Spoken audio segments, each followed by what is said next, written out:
They told me the lake behind my house wasn't mine, then arrived with clipboards and a threat that felt like a warning shot from the entire neighborhood machine. Before I'd even unpacked, letters slid under the door, fines appeared like clockwork, and strangers started measuring the water line as if they owned my mornings and the view I paid for. That was the first hint this wasn't a misunderstanding. It was a power play dressed up as rules, and every hour I stayed quiet, they got louder, bolder, hungrier. I learned fast that in this community, smiles are policies, and policies are weapons, especially when someone new moves in and doesn't know where the invisible fences are buried. So I stopped answering the door. I started taking notes. And when I finally pulled the records, what I found under the surface of that lake didn't just change the fight, it flipped the map of who answers to whom on those docks.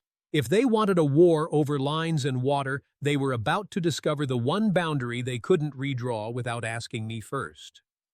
What happens when the rule makers realize the thing they tried to take is the one thing that puts them under someone else's authority?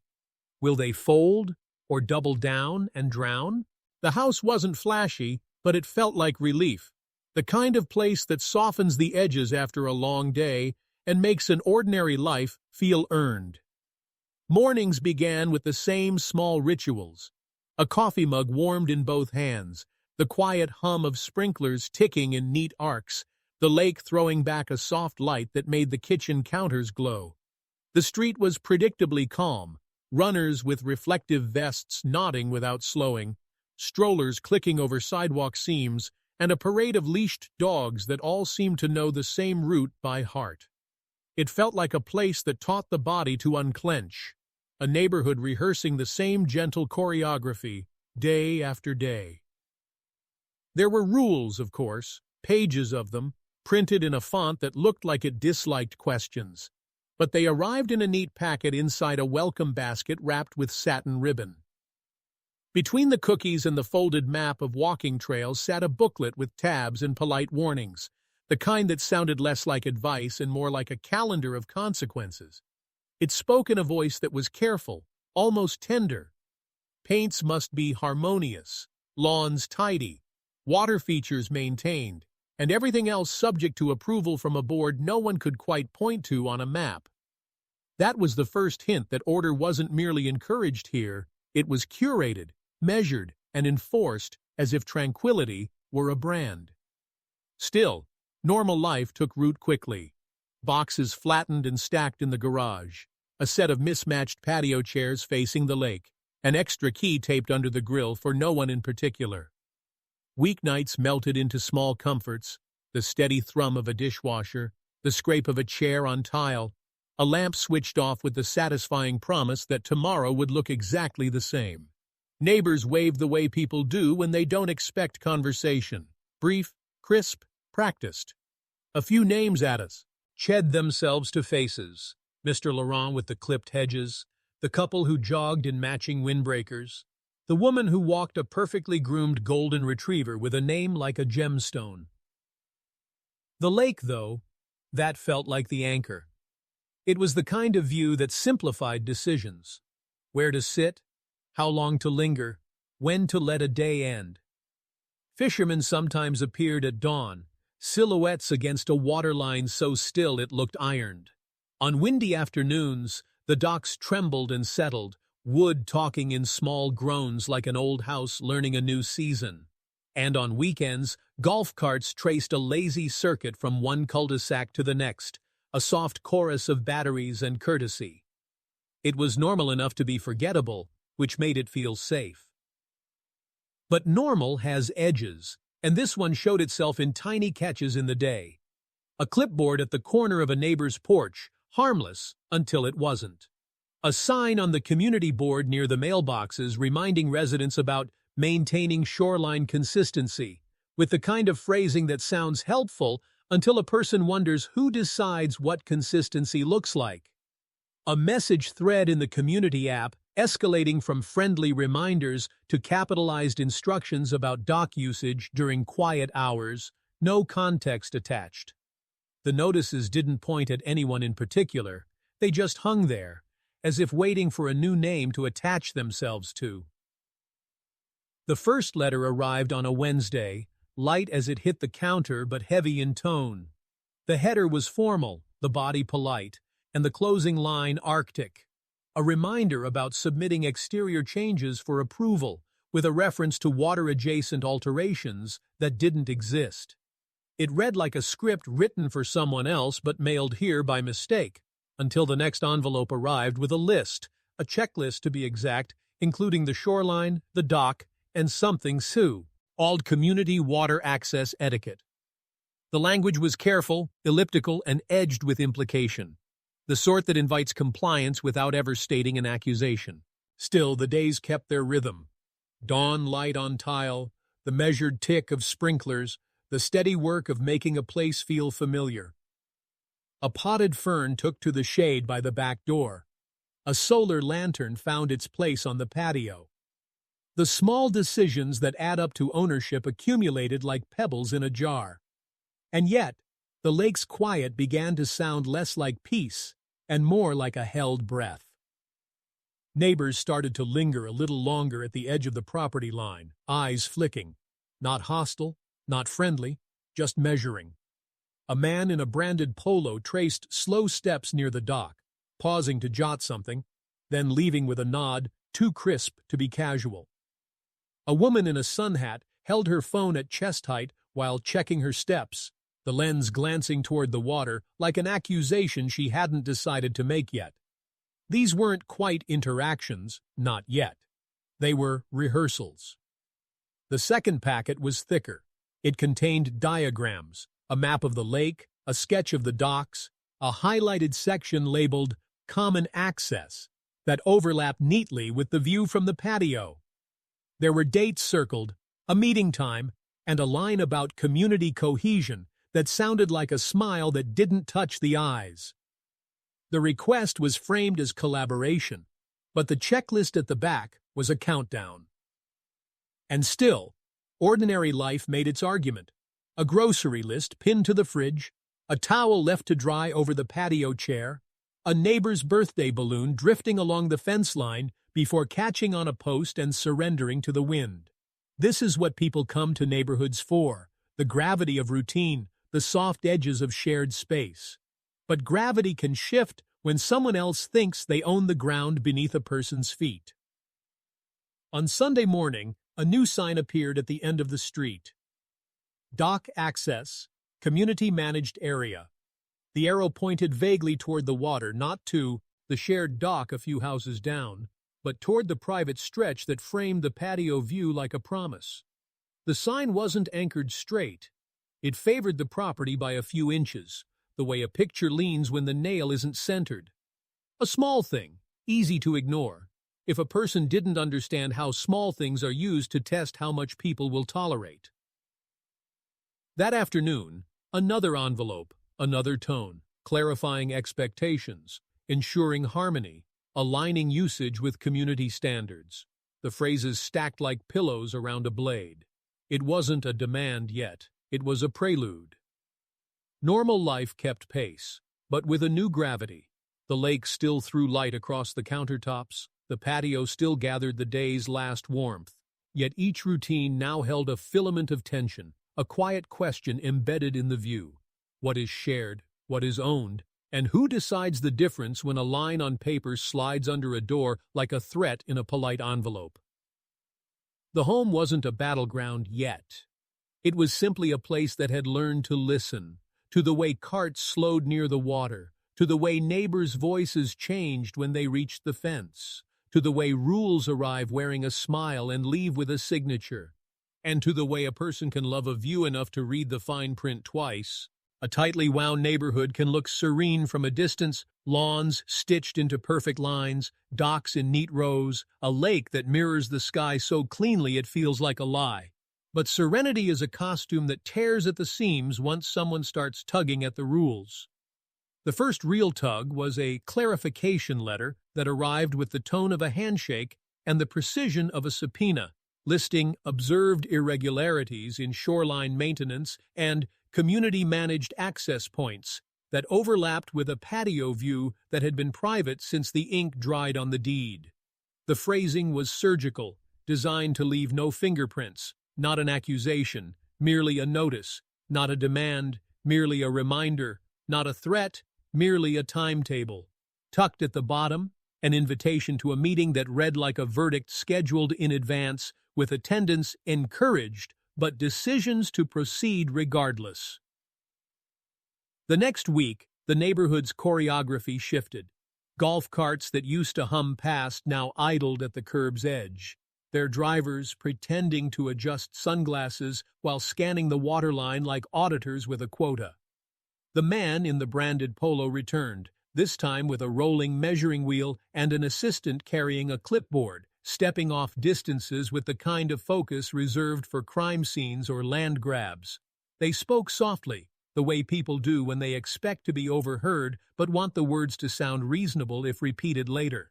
The tape snapped, the pen scratched, and the dock was marked, not with paint, not yet, but with a notation that meant the marking had already happened in someone else's binder.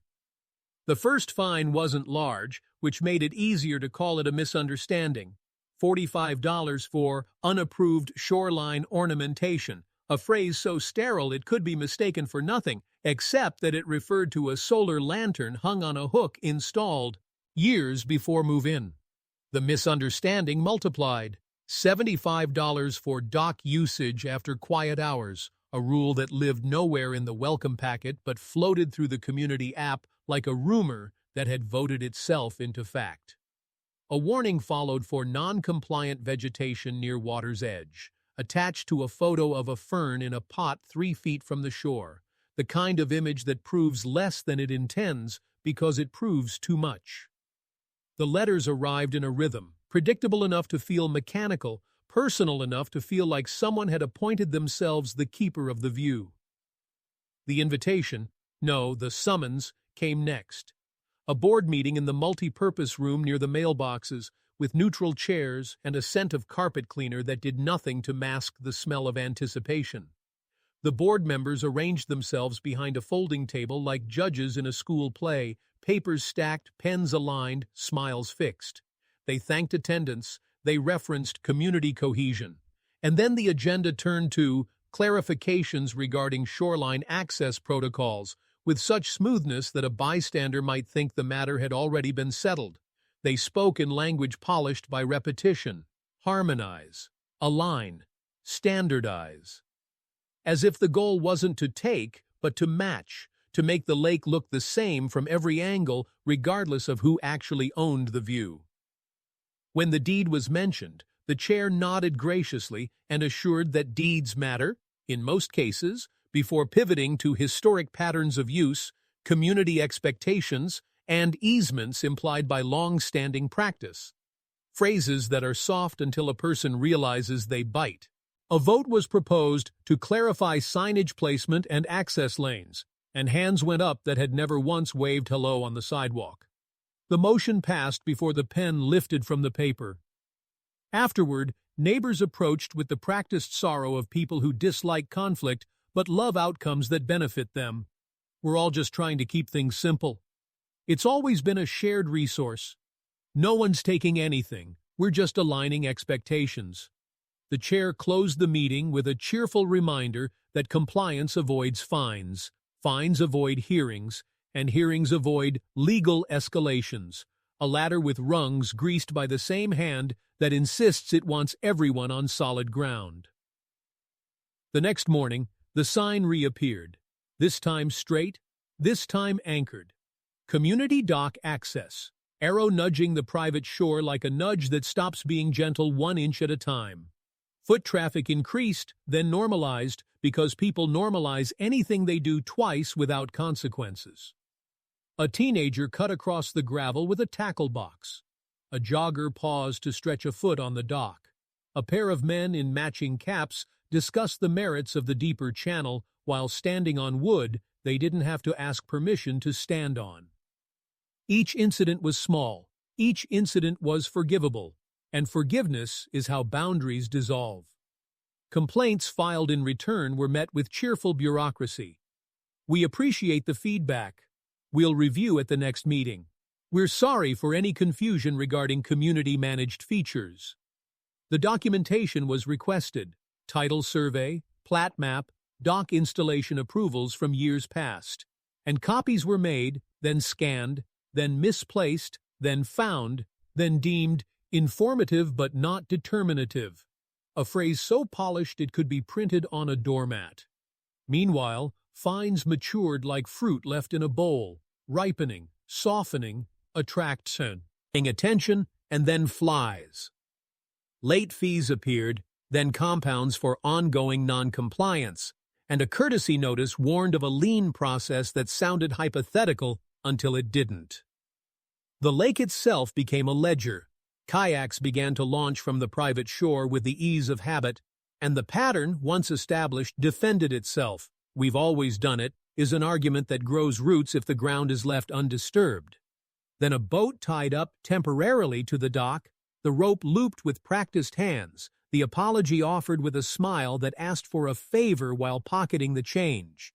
A cooler was set down, a laugh was shared, and the edge between permission and entitlement thinned to the width of a shoreline pebble. When asked to move, one of the men gestured vaguely toward the sign at the street, as if arrows create law. A meeting with the property manager brought the kind of calm that requires effort to maintain. He arrived with a binder and a tone that suggested this was all regrettable but manageable, if expectations could be aligned. "We find that flexibility avoids friction," he said, folding a page corner that did not need folding, "and friction escalates costs." It sounded like advice until it began to sound like a trade. Piece for a piece of the shoreline. When the deed was presented again, its legal language clean and indifferent to feelings, he nodded appreciatively and suggested that legal language often conflicts with community practices, and that courts don't like conflict. The implication was clear. The person who likes conflict less should be the one to surrender. The escalation camouflaged itself as procedure.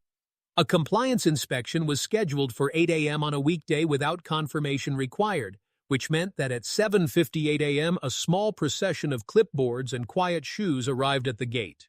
They photographed the dock from 10 angles, the patio from 5, the fern from 2, the grill from 1, and the lake from everywhere. They measured the setback, the width of the boards, the distance from the last plank to the first ripple, as if the lake itself were a violator. Friendly reminder notices were taped to the door, and the tape took paint with it when removed, a small vandalism disguised as courtesy. In the community app, a thread bloomed. It began as "Dock Usage Clarification" and matured into "Concerns about Unneighborly Behavior Near Water," a title that swallowed its own accusation. Anonymized posts, never truly anonymous when the voice is familiar, framed the homeowner as the disruption. Refused reasonable access, created tension around shared space, not a team player, phrases that recruit agreement by sounding like they've already achieved it. When a defense was posted, measured, calm, underscored with documents, it was flagged for tone and inflammatory language, then removed for maintaining community harmony. The comments that remained were the kind that leave a person feeling surrounded in a place that offers no cover. At night, porch lights across the water flicked on in unison, and the lake reflected a constellation that looked organized. A quiet boat idled near the mouth of the inlet, its passengers murmuring, the way people murmur when they want to be overheard by the person who pretends not to listen. The dock creaked under a weight that didn't belong, then fell silent, then creaked again. Footsteps that take measure rather than take care. The boundary between private and communal, once clear, sea as wood against water, began to fog. Then came the certified letter.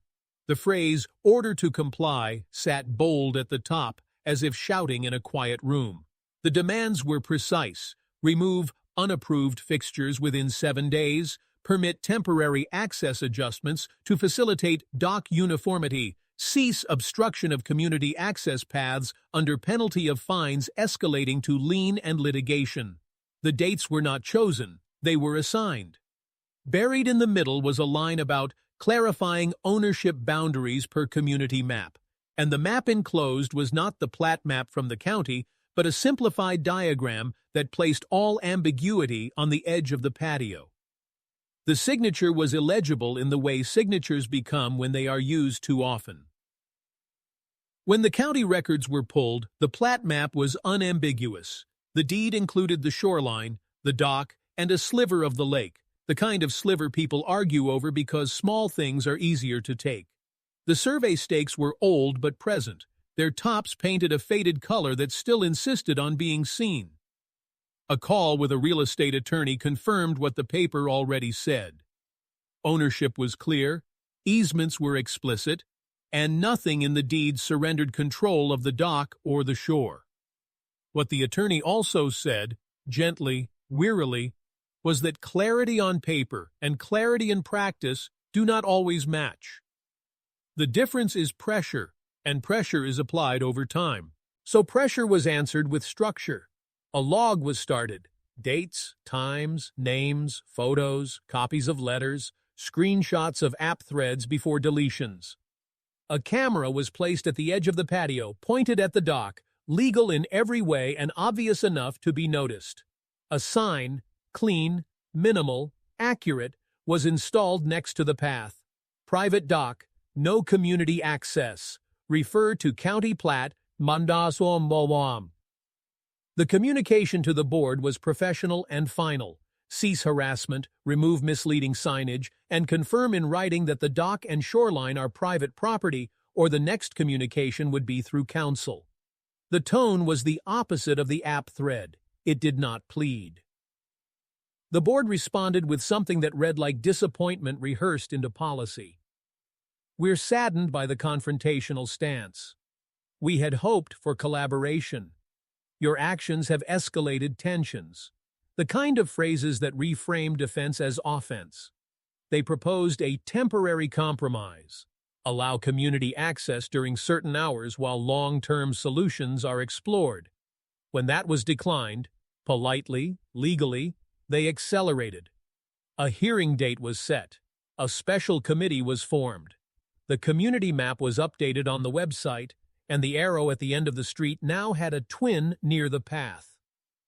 Then the docks started to change. New paint appeared, the precise color specified in the rules, a color the private dock had never been asked to adopt. A memo announced dock standardization to improve safety and aesthetics, and though it never used the word mandatory, the list of expected updates read like an invoice. When those updates were not made immediately, a safety inspection was scheduled, and the inspector arrived with a smile and a camera and the confidence of someone who expects the outcome to justify the visit. A report followed finding potential hazard, as where the wood grain ran, non-standard bolt placement where the builder had used his judgment, and trip risks where a knot had risen slightly above the board, as knots do when they age. The recommendation, temporary closure of the dock until alignment with community standards could be verified. Meanwhile, packages went missing from the porch, only to be found later on the community bench near the mailboxes with a note that read, "Delivered to wrong address. Oops." Lawn service workers arrived at 6:30 a.m. instead of 9, cutting a shorter path that clipped the edge of the garden and left tire tracks near the water. A neighbor's guest parked partially across the driveway with an apology that had nowhere to go. None of these were reportable. All of them reported something. The second attorney letter was different in tone, less gentle, more declarative. It cited statutes, referenced the plat, quoted the covenant's own language against harassment and unauthorized use of private property. It demanded removal of the misleading signs and cessation of fines under threat of action for slander of title and tortious interference. It offered a deadline. The board's reply was to schedule mediation, then cancel mediation, then schedule it again with a neutral who turned out to be a former board chair. The game was to exhaust. The response was to persist. The day the lines on paper stood up and walked into the room began like any other, not because nothing was happening, but because everything was about to. The multi-purpose room near the mailboxes filled faster than it ever had for a holiday potluck, chairs scraping into rows that implied ceremony, not conversation.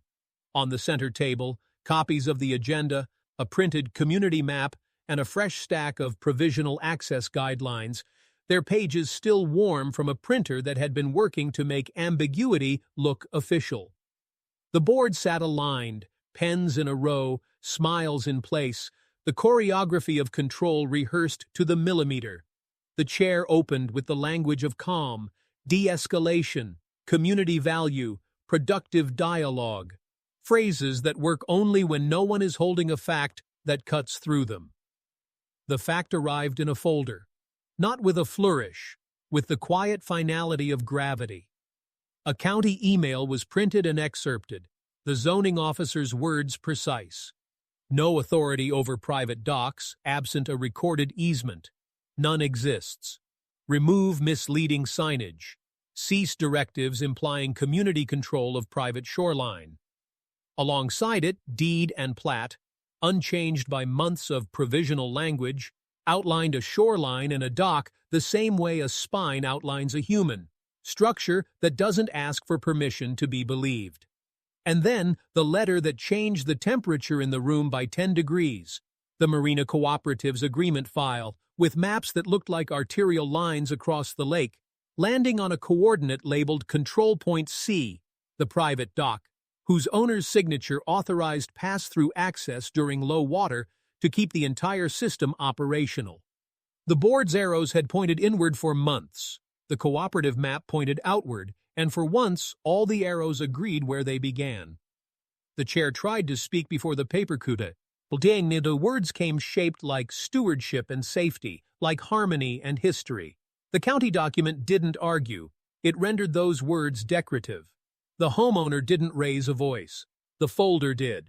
It established chain of title, recorded boundaries, contract reliance, and a contingency clause that gave one shoreline owner the one thing the board could not vote on: veto power over a working lake infrastructure if reasonable accommodation was denied or misrepresented.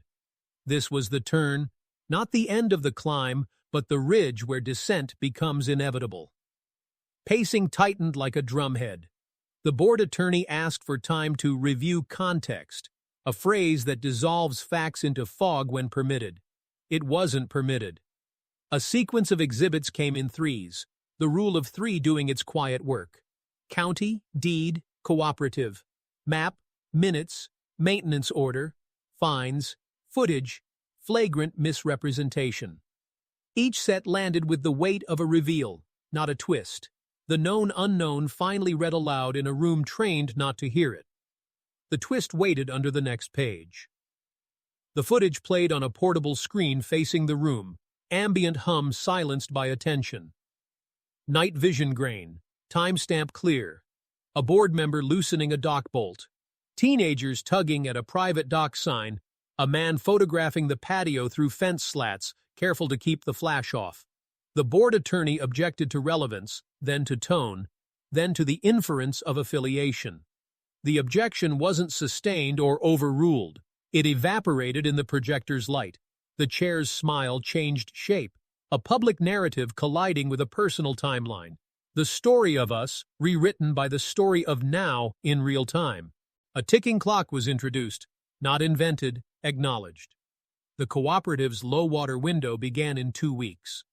Without signed authorization from Control Point C, pass-through rights would temporarily suspend, stranding boats at the far channel and forcing emergency reroutes that would cost the association's insurance pool more in a weekend than all the fines issued this year combined.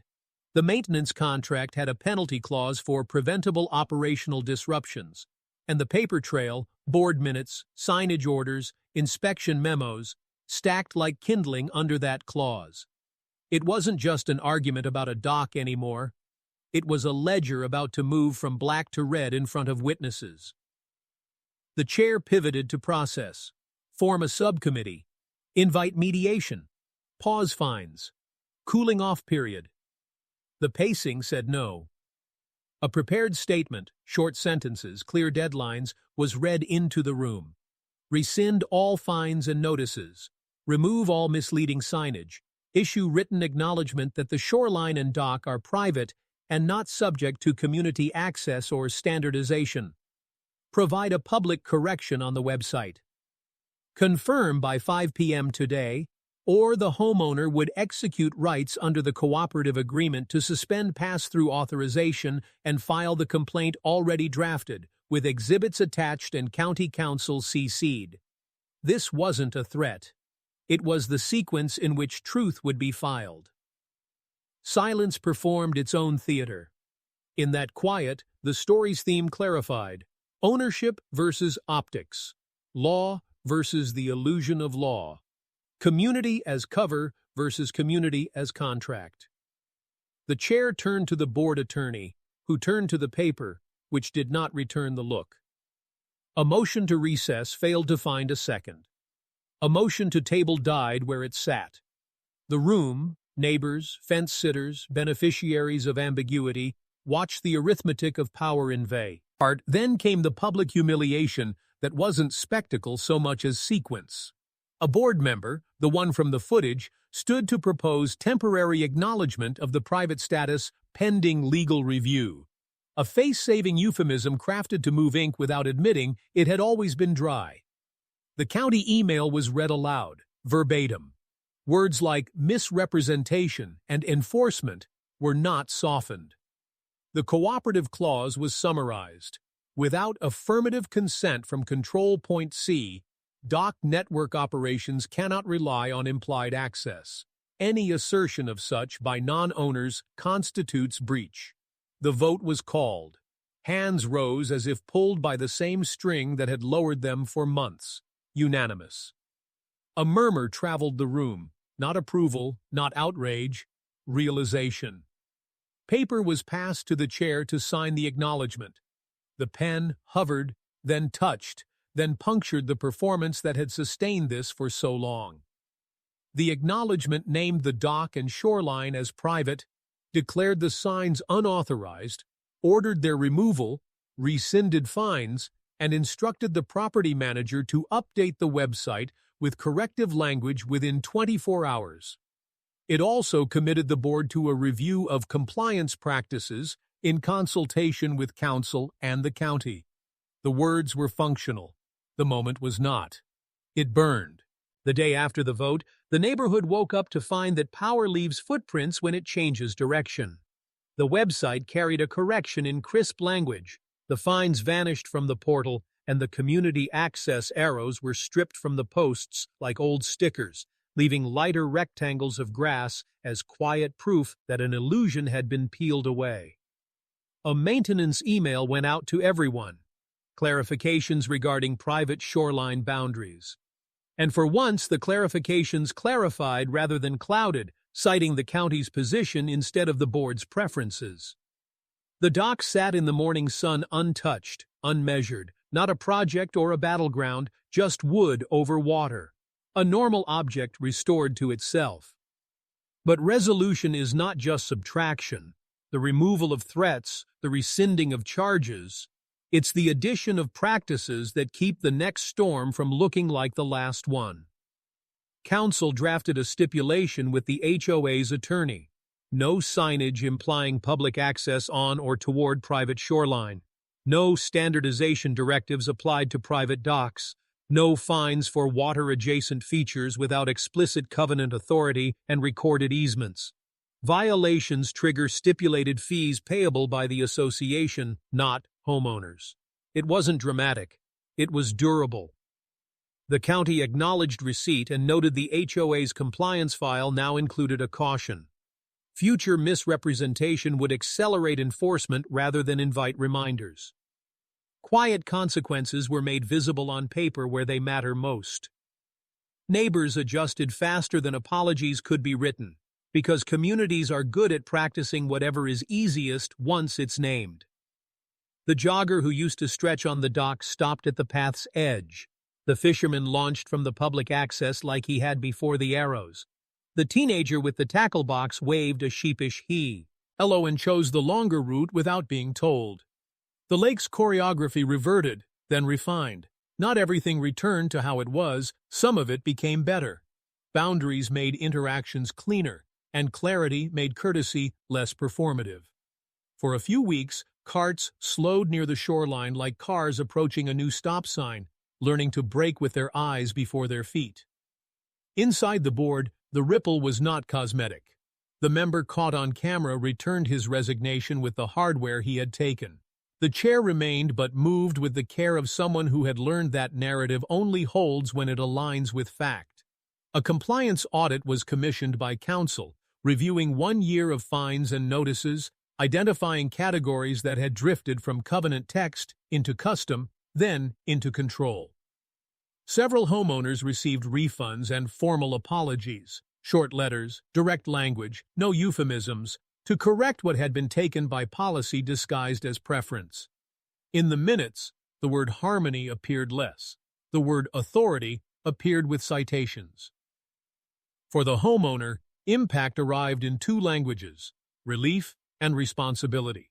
Relief sounded like a morning with no envelopes under the door, a camera that captured nothing worth saving, a dock that creaked only when the wind asked it to.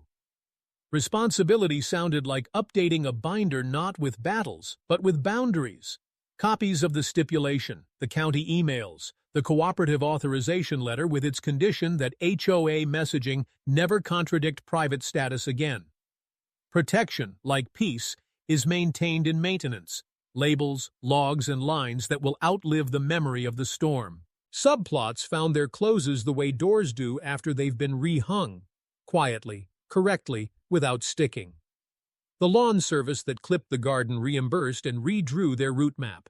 The package missed deliveries stopped, replaced by a neighbor's text before a parcel sat too long in the sun.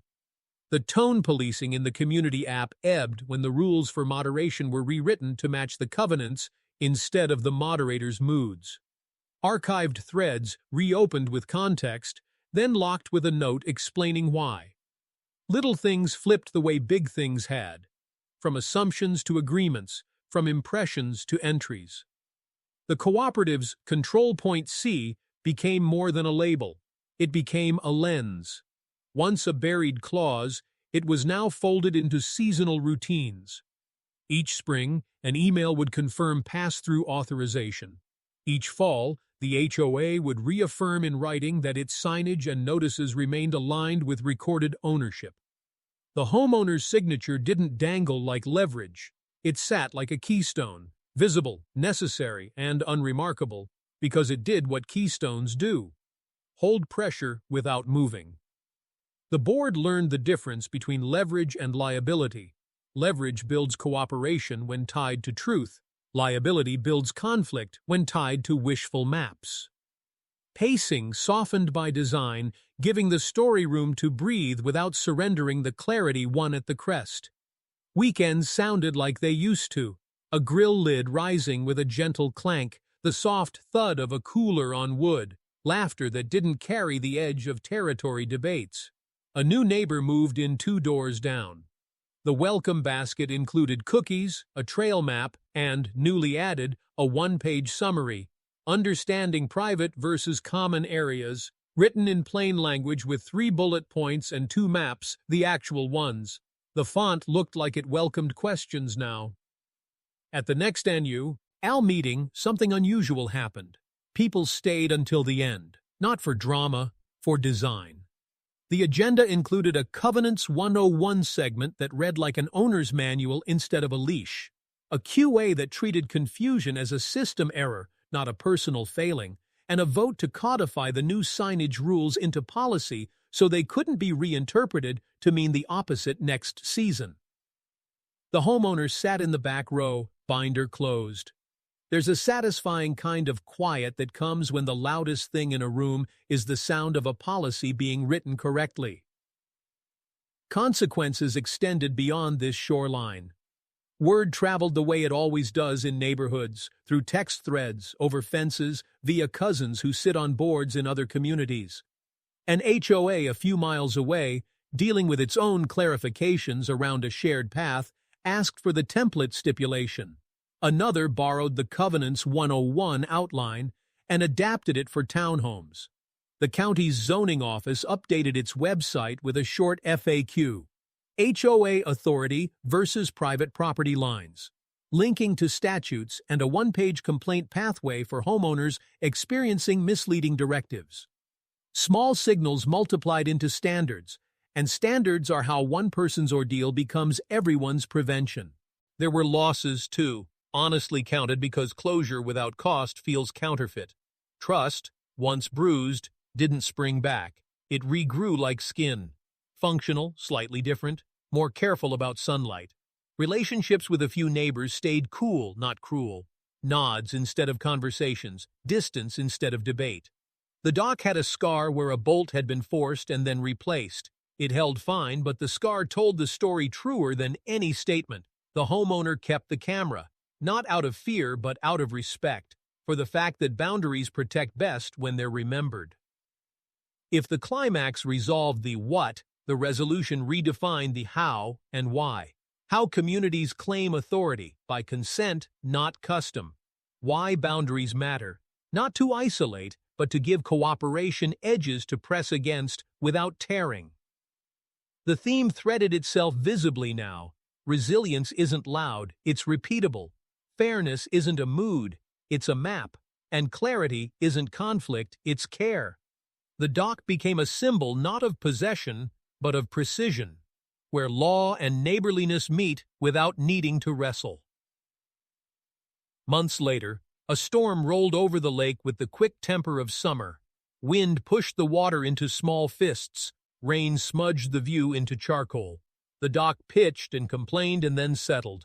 After, the board sent a message. Post-storm check, report any damage. Private owners, see the attached guide for dock safety and repair. And the guide linked to county best practices instead of a homemade checklist. The shift had become unremarkable.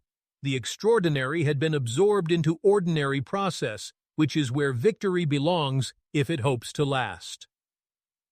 The homeowner walked the path that evening, the kind of walk people take when they're measuring a feeling rather than a distance. The lake gave back the sunset like it was returning a favor. A neighbor with the golden maw. Retriever stopped, then stayed. 2 feet on their side, 2 feet on this side, the dog oblivious to covenants.